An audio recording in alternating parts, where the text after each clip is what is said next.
WSTKS-FM Worldwide. Digital collaborative learning for the 21st century.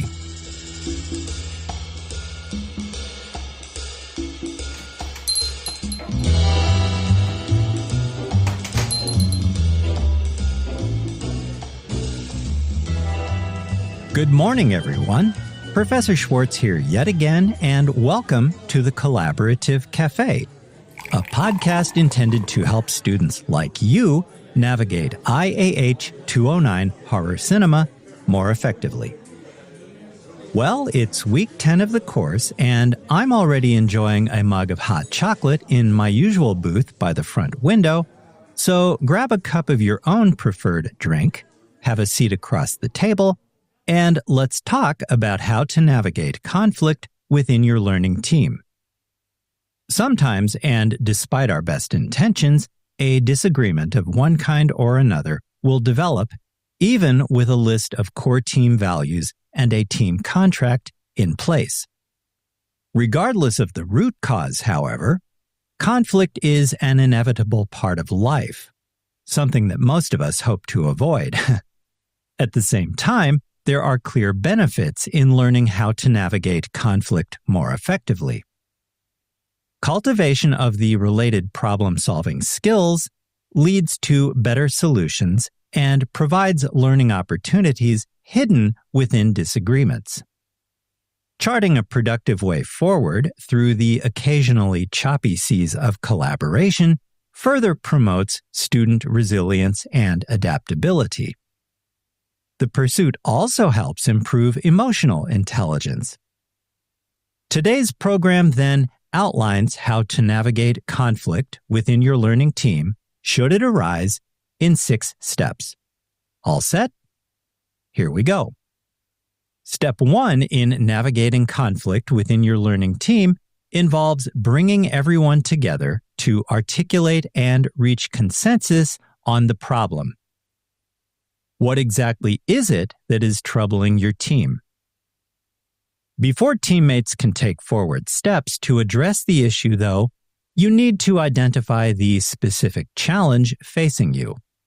And that means all of you, the entire learning team, must sit down together for a frank yet civil discussion in real time, either in the same physical space or using a video conferencing app. During that meeting, take turns to briefly describe the problem at hand. Who is involved and directly affected by it?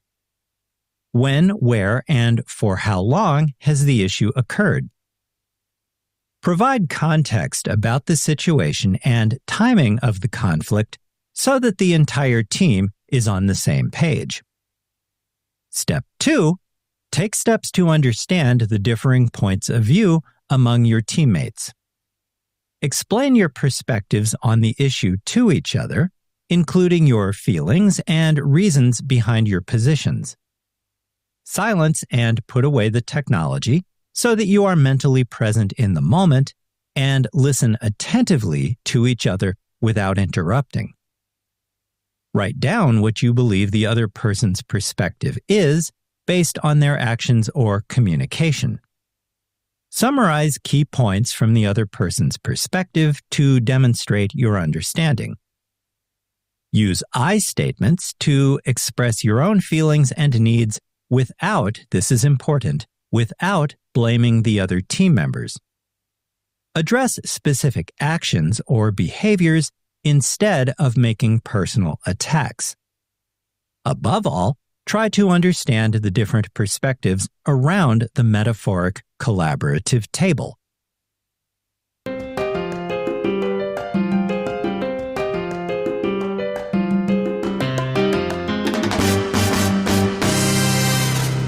Thanks for joining me, everyone. When it comes to approaching and resolving a conflict within your learning team, the third step is to brainstorm potential solutions together. Collaboratively list a range of possible answers, even if they seem unrealistic and unattainable at first. Take care to analyze both the advantages and possible disadvantages of each solution proposed, considering the needs of team members on both sides of the matter. In addition, take care to ensure that your team members discuss their ideas openly and in good faith while maintaining a civil tone. Above all, you want to solve the issue at hand and build a stronger, more cohesive learning team, right? That brings us to step 4. As part of your dialogue, nail down one mutually agreeable solution that, as far as possible, addresses the concerns of everyone involved. Be willing to make concessions where necessary, however, to reach a resolution and enable your learning team to move forward with greater cohesion than before. Take care to outline specific steps to implement the solution your learning team has identified as the most practical path forward.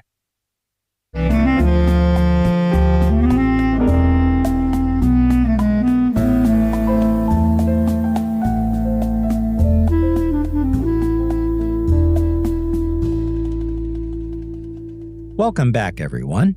As a reminder, we've been considering the ways you can navigate conflict within your learning team, get back on track, and move forward with the remainder of your collaborative work for IAH 209 Horror Cinema.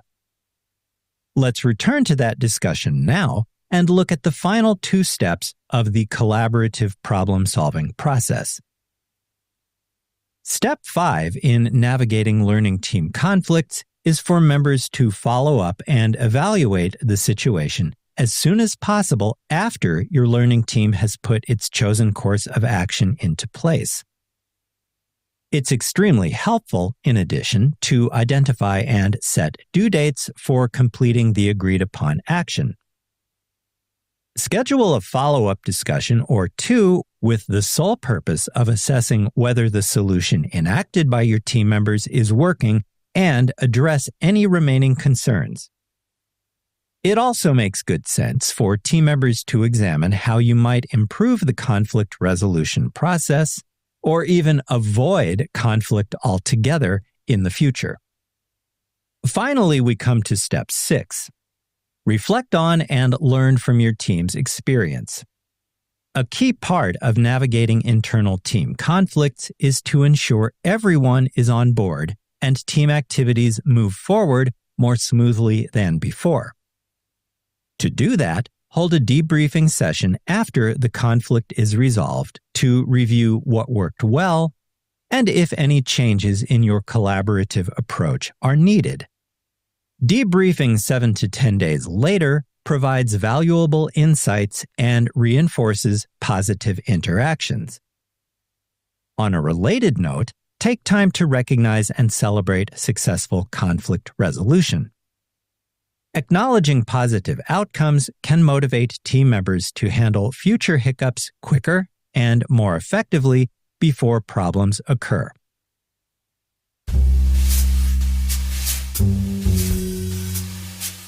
WSTKS-FM Worldwide.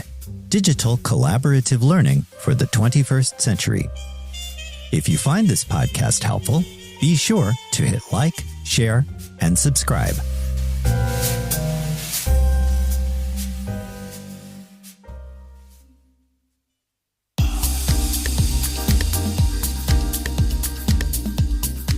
Before we wrap up today's program, let's quickly recap how to navigate conflict within your learning team in 6 steps. 1. Identify the specific issue facing your team. 2. Listen to and try to understand others' points of view. 3. Collaboratively brainstorm various answers to the problem facing your team. 4. Determine a single, mutually agreeable solution that addresses the concerns of everyone involved. 5. Revisit the situation in 7 to 10 days to ensure that the conflict has been resolved. And finally, reflect on and learn from your experience. Follow these 6 steps to shape a more positive team dynamic and prevent the conflict from resurfacing later. And with that, we come to the end of today's program. Enable and empower yourselves by joining me again in the Collaborative Café for additional tips, tricks, and advice based on my almost 30 years of collaboration with thousands of undergraduates at 3 Big Ten universities, 2 liberal arts schools, and 2 community colleges across the upper Midwest of the United States. In the meantime, thank you for joining me today. I'll see you in class, online, or during Zoom office hours if you drop by with a question. Until then, stay healthy, have a safe and a productive week. With special regards from Onyx, the cat what am. So long, and I'll talk to you again soon. Bye for now.